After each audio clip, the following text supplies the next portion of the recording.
Você já ouviu alguém dizer, é só um joguinho? Mas e quando esse joguinho começa a virar a madrugada e a virar dívida? Briga em casa, ansiedade. No Brasil, milhões de pessoas apostam online e mais de 10 milhões apresentam um comportamento de risco, segundo a Universidade Federal de São Paulo. Entre adolescentes, o alerta é ainda maior. O que acontece no cérebro de quem não consegue parar quando o lazer vira compulsão? E por que especialistas já tratam as bets como questão de saúde pública? O vício em jogos e os impactos na saúde mental. Esse é o tema em questão do programa de hoje. O nosso convidado é o psicólogo e professor da Unifase, Silvio Pecoraro. Muito bem-vindo, obrigada pela participação.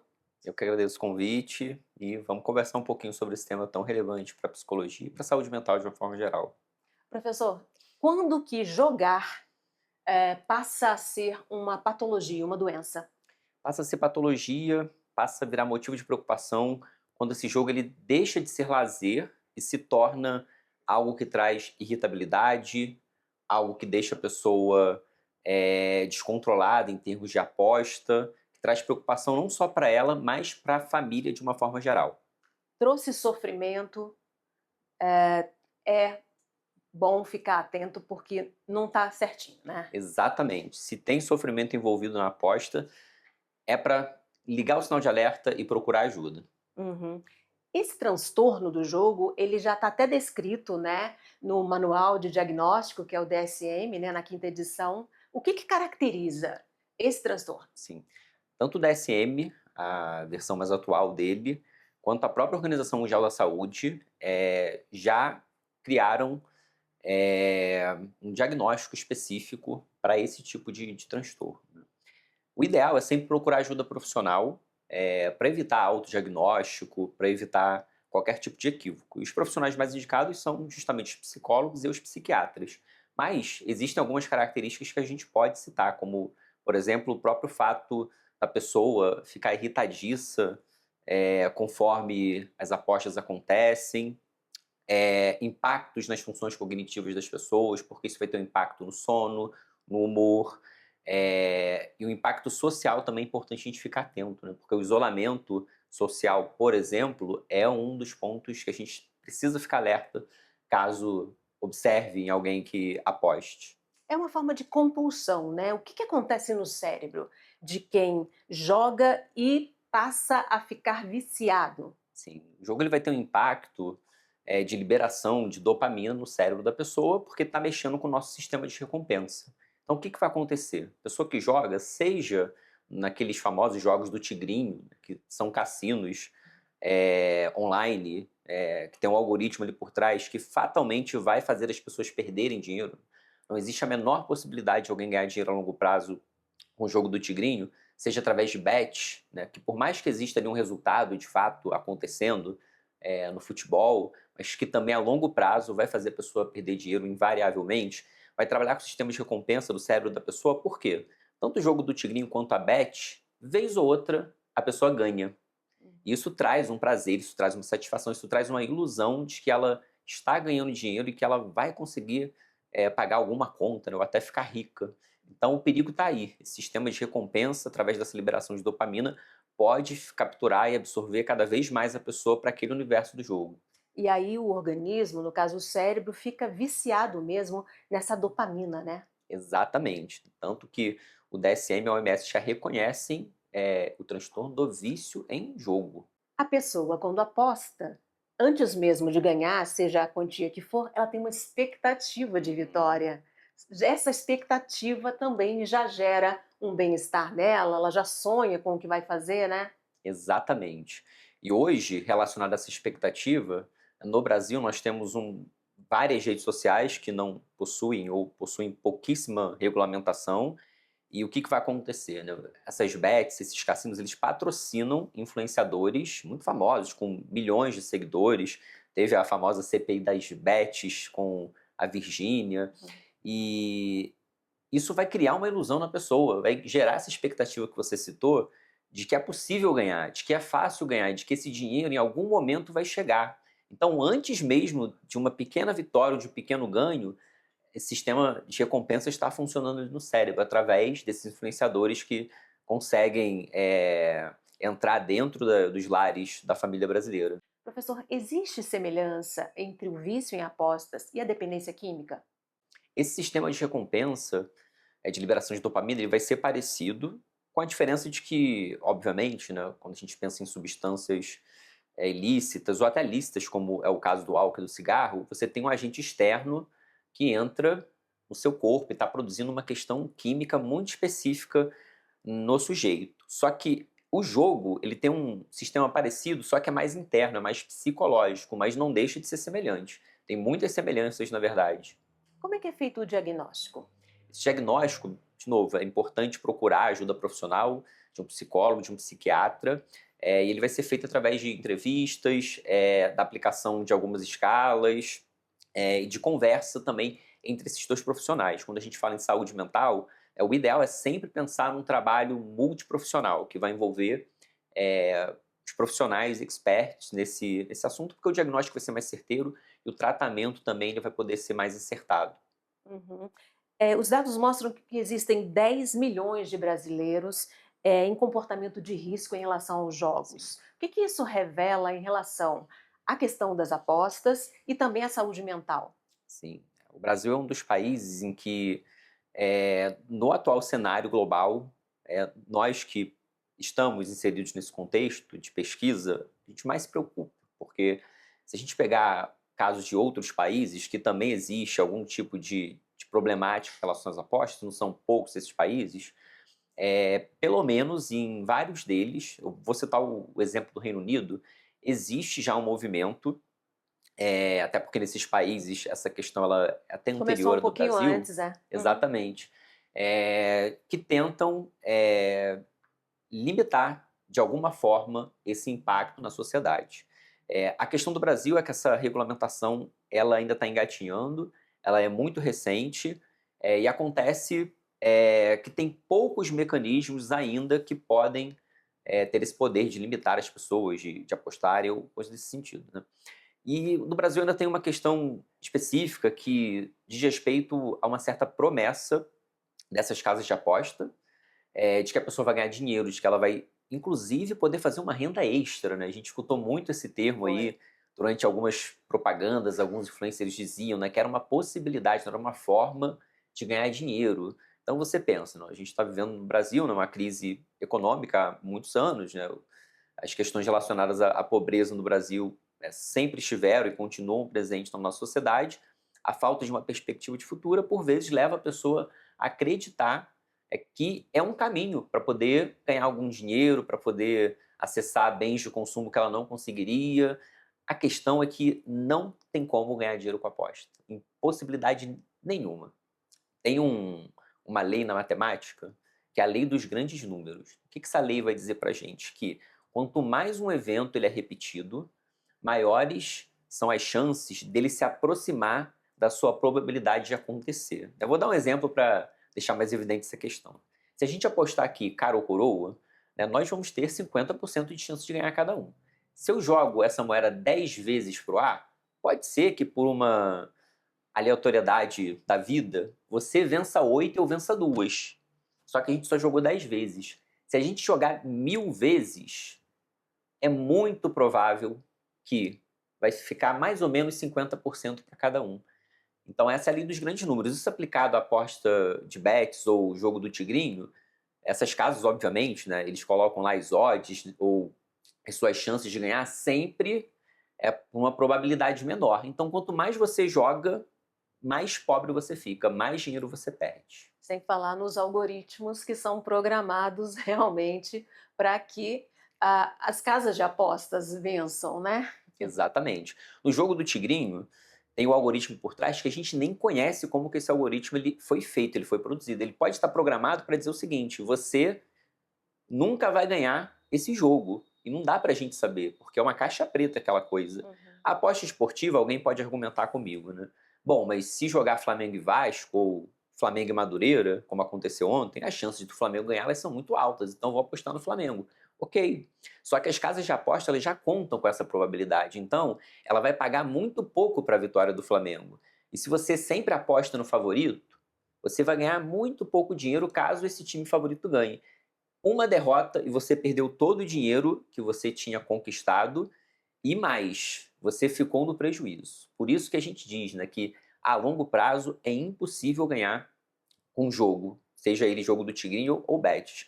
E se alguém conseguir desenvolver um sistema matemático, algum modelo matemático que vença as casas de aposta, essa pessoa ela vai ganhar muito mais dinheiro sendo um trabalhador dessas casas do que alguém que está apostando. Uhum.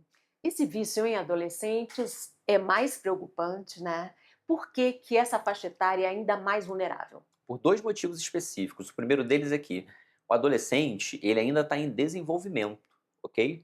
E uma das características dessa fase da vida, que não se aplica a todo mundo, mas é uma tendência que a gente observa, é um comportamento impulsivo. E o jogo tem tudo a ver com esse comportamento impulsivo. Então, eu vejo lá uma odd que eu acho que está favorável e eu vou lá e aposto esse dinheiro. Então, esse é um dos motivos. E o segundo diz respeito ao próprio acesso do adolescente às redes sociais, ao grande número de horas que ele passa ali dentro. Então, ele está sendo bombardeado o tempo inteiro com propagandas, com promessas e com influências que ele confia. Então, ele fica muito mais vulnerável para esse tipo de aposta. E também vulnerável aos transtornos provocados por essa exposição intensa às redes sociais, a esse mundo digital, né? Exatamente. Como é o caso que a gente observa hoje em dia, já muito presente em sala de aula, por exemplo, de alunos que têm uma dificuldade de sustentar mais do que 20, 30 minutos de atenção. Ele está tão conectado em rede social, nesse universo de reels, de vídeos curtos, que uma aula um pouquinho mais longa para ele já é complicado. Uhum. Muita gente usa o jogo como válvula de escape das pressões do dia a dia, dos problemas, só que acaba criando um problema ainda maior, né? Exatamente. Pode ser que ele comece jogando por conta de uma válvula de escape. A questão é que o jogo não vai aliviar, ele vai intensificar esse problema. Porque pensa comigo, uma pessoa, né, um adulto, um adolescente que começa a jogar porque vê ali uma oportunidade de ganhar dinheiro, para poder lidar um pouco com a ansiedade do futuro, que pode ser um pouco obscuro para ele. É, o jogo vai fazer ele gastar dinheiro cada vez mais, e aí essa ansiedade ela vai se intensificar. Ele vai ter dificuldade para dormir, ele vai se isolar socialmente, ele vai ficar mais irritado, ele vai começar a ter problemas dentro da família, Vai então se não é uma boa sentir ainda solução. pior e aí vai jogar mais e vai, né? Esse ciclo vai se retroalimentando a nível de a gente ter conhecimento de pessoas que usam todo o seu salário em jogo, né, e, no geral, vão perder esse dinheiro. Uhum. Quais são os sinais de alerta, então? Isolamento é uma coisa para a gente ficar atento nas pessoas que circulam, ou inclusive a nós mesmos, né? Porque quem está vivendo o problema nem sempre consegue ter esse tipo de Perceber. percepção. Irritabilidade. Então, eu não consigo uma outra característica, né? Apostar sempre, todo dia. E essa aposta, ela já não é mais um fator de lazer enquanto você acompanha o jogo, mas já é de preocupação. Você botou tanto dinheiro naquilo, é que você começa a ter medo, né, do resultado não ser favorável para você, a perda do sono, porque tem muitos apostadores que acabam apostando durante a madrugada, porque ficam sozinhos, porque não tem outras pessoas circulando, porque alguns sabem que socialmente isso não é tão aceito assim. Então são sinais para a gente ligar esse alerta. Ele já percebeu que algo não vai bem, mas ele não consegue se libertar e nem pedir ajuda, né? Sim, E sim, aí procura a madrugada para jogar. exatamente. Que é esse momento em que naturalmente todo mundo fica mais sozinho, mais reflexivo, Uhum. acaba que é um ambiente mais propício para a pessoa acabar apostando. Uhum. Se ele sente necessidade de abrir todo dia lá o jogo, o aplicativo, já é um sinal de alerta, né? Já é um sinal de alerta. Algumas pessoas conseguem fazer dessa aposta algo que traz algum tipo de lazer para ela.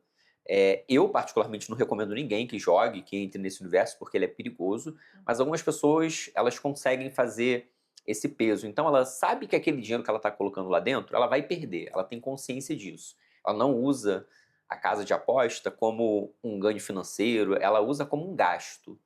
E aí, aquilo acaba trazendo um pouco mais de emoção para uma partida de futebol que ela está assistindo. E, no geral, esse tipo de perfil de pessoa não usa sempre a casa de aposta. É no jogo do time dela, é vez ou outra. Então, começou a acessar todo dia, começou a colocar mais do que tem ali dentro, a parcelar no cartão de crédito, porque tem casas de aposta que permite fazer isso, e já são sinais para ficar atento. Uhum. Você falou do isolamento, né? É uma das características. O vício em jogos leva ao isolamento, porque também leva à mentira, né? Assim, se a gente pegar esse exemplo de alguém que gasta o salário inteiro e às vezes pega até empréstimo, enfim, para poder jogar, ela pode ser questionada por algum familiar, pela companheira, pelo companheiro. Onde está esse dinheiro? E aí, ela sabe que esse dinheiro foi embora nas apostas. Só que é difícil admitir isso. Então, ela pode ir para mentira, dizer que, sei lá, foi assaltada, que perdeu esse dinheiro, que o patrão não pagou. E isso é um problema, porque além do isolamento social, além da mentira, isso traz impacto nas relações das pessoas. Não é incomum relações, né, conjugais terminarem por conta de vício em aposta. Porque deve ser muito difícil você conviver é, nessa imprevisibilidade.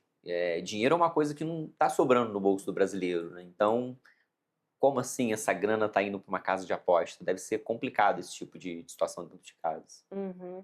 Você falou também de prejuízos cognitivos, né? Cognitivos e físicos. Que prejuízos são esses?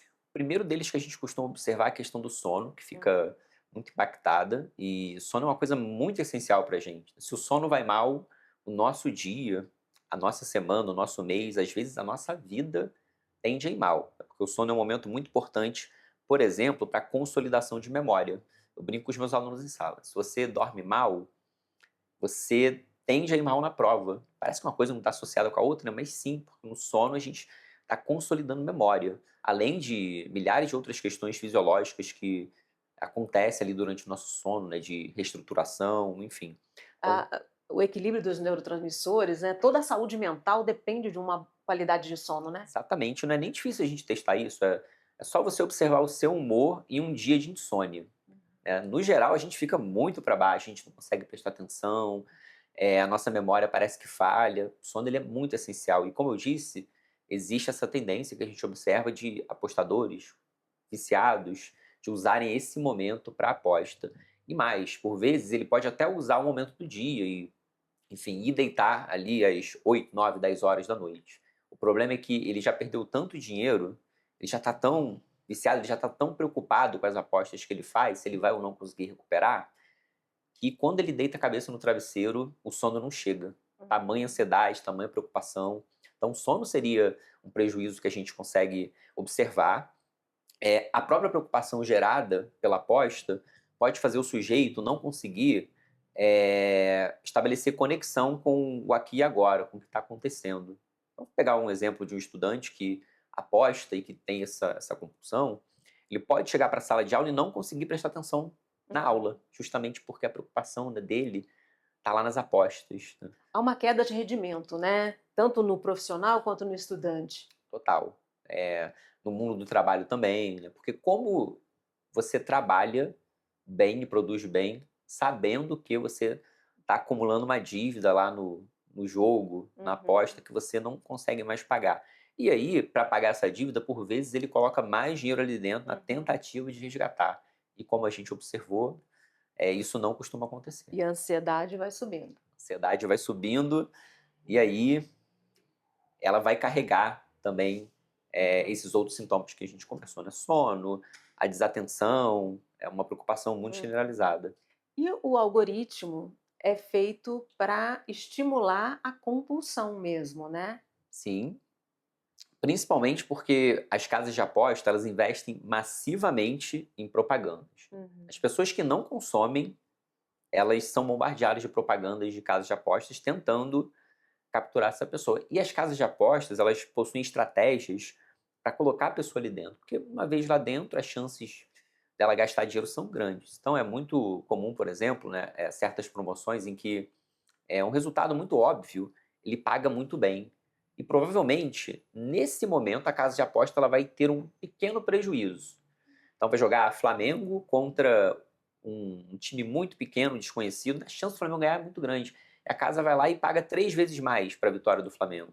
A pessoa, Só para pescar a pessoa. sabendo disso, ela entra lá, bota o dinheiro, o Flamengo ganha, ela ganha esse dinheiro, mas aí ela já está no jogo. Então ela vai começar a apostar, apostar, e a longo prazo, tem um ditado lá de Hollywood, né? Hollywood não, Las Vegas, né? Que a casa sempre ganha. Uhum. Existe um perfil mais vulnerável a esse transtorno? A gente comentou, né, sobre os adolescentes, por conta dessa questão da impulsão, que, de novo, né, não está presente em todos os adolescentes, mas é uma tendência que a gente observa. Quem já tem algum tipo de tendência à compulsão também precisa ficar mais atento, como é o caso, por exemplo, de quem já possui uma inclinação para dependência química, como é o caso do abuso de álcool e de outras drogas, também precisa ficar atento.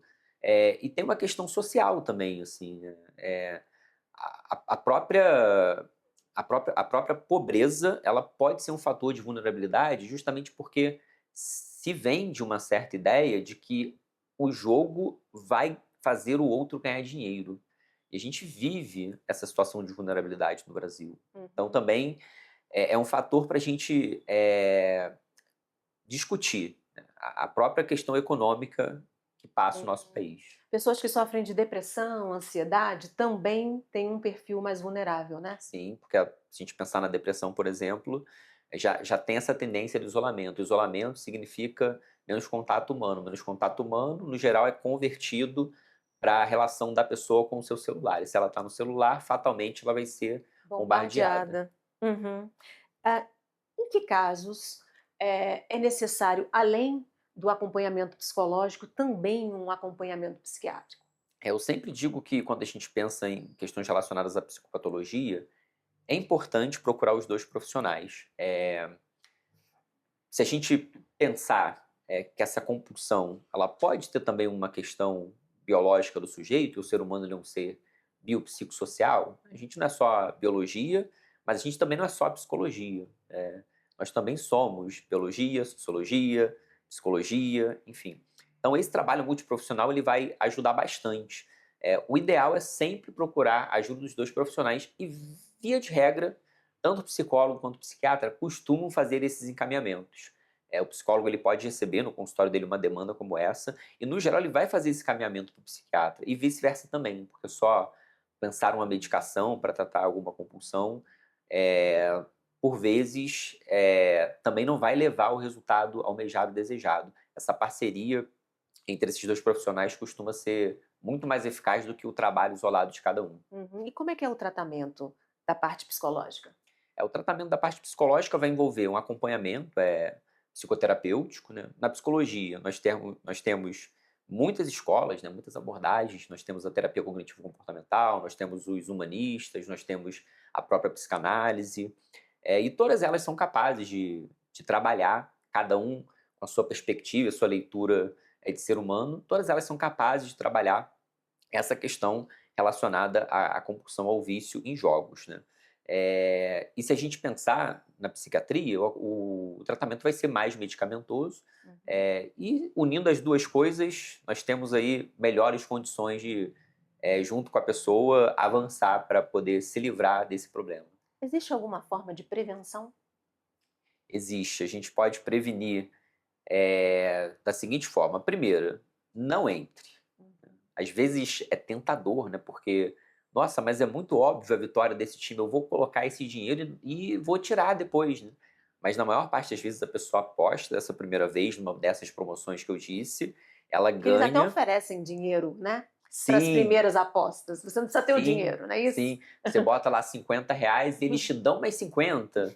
Então, assim, você está ganhando, né, nesse primeiro momento. A questão é essa, que parece fácil, eu vou jogar só dessa vez, vai ser a última. Então, uma das formas de prevenção é não entre, não instale. Especialmente se você já tem um perfil mais vulnerável. Se você já é mais inclinado, é bom ter cuidado.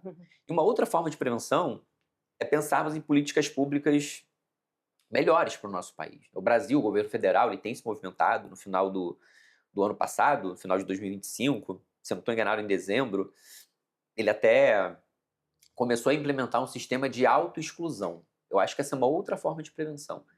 Entra no site, eu acho que isso é feito através de algum site do governo, não tenho certeza, mas no Google as pessoas acham. Entra nesse site específico e você consegue se auto-excluir das casas de aposta. O que isso significa? Que se eu entrar e me cadastrar nesse sistema, mesmo que no futuro eu queira entrar, o meu acesso vai estar bloqueado.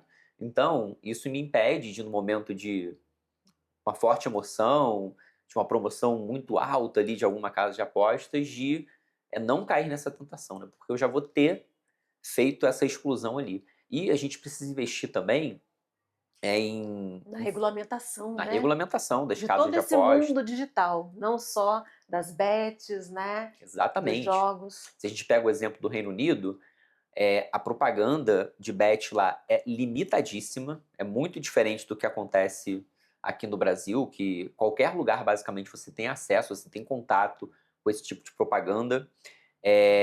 Aqui no Brasil, os influenciadores digitais eles podem divulgar casas de aposta, né, sem nenhum tipo de problema. Né? Na minha opinião, deveria ser proibido esse tipo de divulgação por parte dos influenciadores.